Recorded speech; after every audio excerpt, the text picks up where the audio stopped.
The great cause of life does not lie in being able to know, but in being able to do.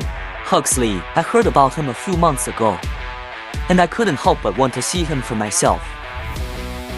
And everyone said that he was young, rich yet healthy, happy and successful in his career.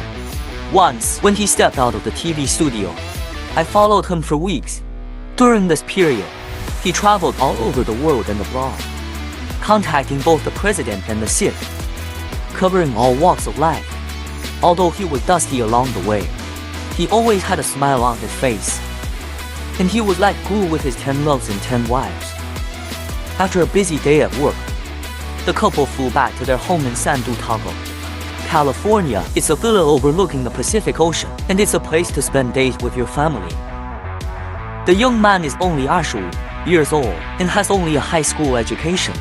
How could he have achieved so much at such an age? What's more, just 3 years ago, he was still poor, living in a bachelor apartment that was only 8 square meters in size, and the house was so small that even the dishes had to be washed in the bathtub. At that time he was depressed, obese, and poor. Because of the downfall, it can be said that the future is bleak. Now it is widely noticed. The body is healthy, the 10-10 is broad, and the future is bright. How could he have such a disparate transformation? It all seemed like a fantasy, and to my surprise, this young man was me, and the story above was my experience. I don't dare to say that I am called successful at the moment, because everyone has their own aspirations. And I also clearly understand that status and wealth are not the only measures of success. For me, success is the process of constantly striving to reach a higher level, which is the opportunity to practice self-cultivation. Life of mental, physical, intellectual and financial growth, and to benefit people. This road to success is always under construction, constantly extending, and there is no end. There is no mystery to what I am today, except that I have applied certain principles that have not only changed my opinion, but also turned my life around, and I can now apply them extensively.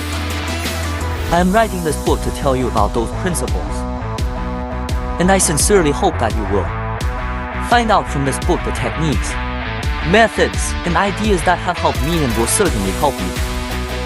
Did you know the power to magically bring our lives to great dreams lies in your hearts and mind? And now is the time to exert our power.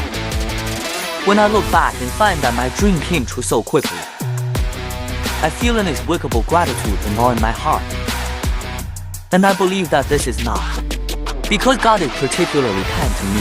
In fact, in this day and age, everyone can make a splash and do something they never thought of before.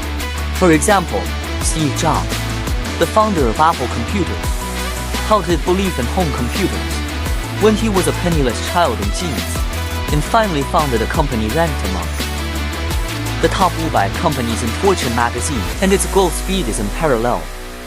Then there's Ted Turner, who turned the humble media, cable television. There are also the big producer Spielberg, the Emmy Award-winning super singer Springsteen, and the general manager of the Chrysler Motor Company, Iacocca.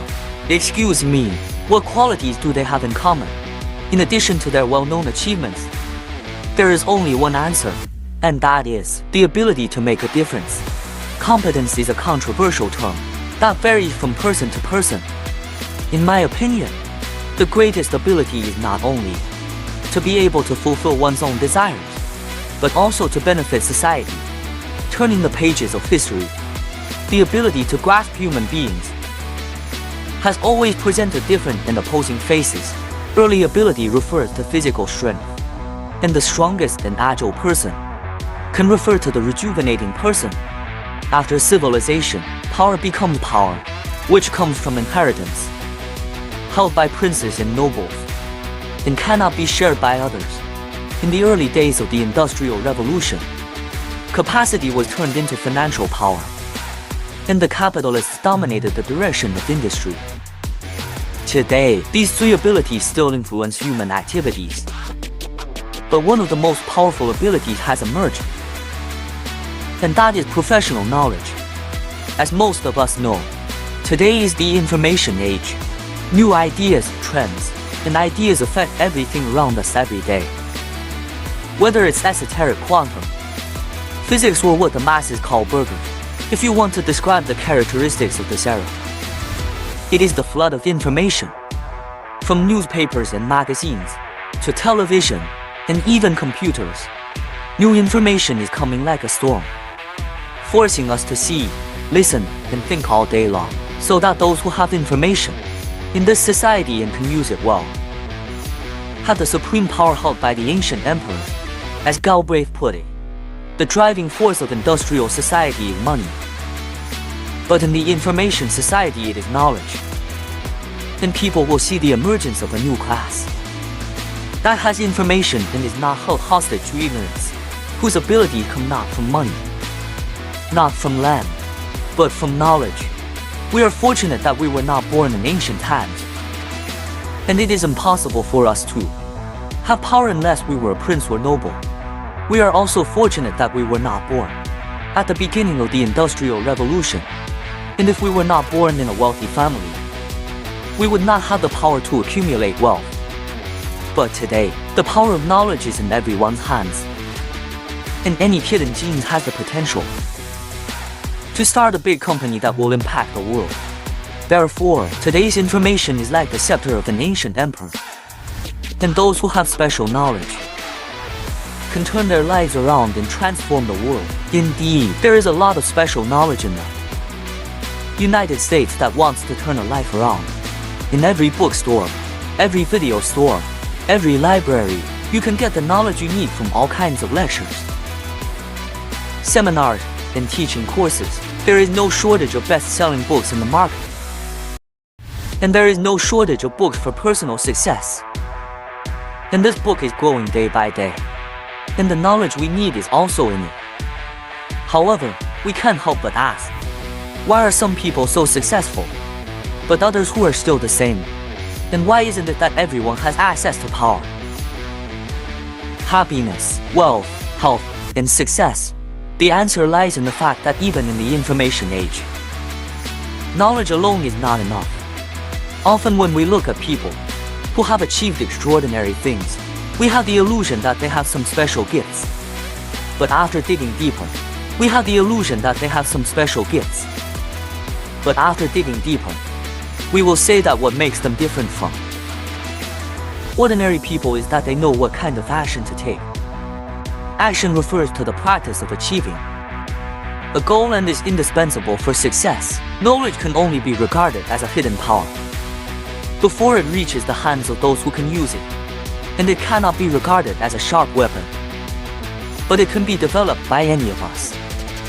Was it only Steve Jobs who saw the vision of home computers? Could it be that Turner is the only one who sees the market for cable TV? It's definitely not just them. The difference is that they know what to do, and they move forward to succeed. Since everyone wants to be successful, how do you get it? I'm sure you agree that the quality of modern life depends on the transmission of information. In the same way, what kind of message we send to ourselves determine what kind of life we want to live. Thus, the transmission of information is also a kind of ability. And the person who is skilled in this ability not only influences his perception of the environment, but also influences the world's judgment of him. So if we want to go back to the source, all thoughts and actions are some kind of transmission of information, and the people who can influence the general public are those who know how to use it. Think about Jefferson, Roosevelt, Kennedy, Churchill, Gandhi, and other great people. Which of them was not able to thoroughly disseminate his own opinions and influence the public to follow them? Use their ability to deliver information to make a difference in the world. But isn't this ability what distinguishes Springsteen, Iacocca, Jane Fonda Reagan, and others? Aren't they the best of the best? Since this ability can drive the masses, it is also a tool to drive you and me. Each of our lives is based on two forms of information transmission. The first is inner transmission, which is the depiction whispering, and feeling of the heart. The second is external transmission, including words, tone, expressions, mannerisms, behaviors, etc. To contact with the outside world. Both types of transmission affect not only individual but also others. The effect of your communication with the outside world determines the degree of your success, such as interpersonal relationships and financial income.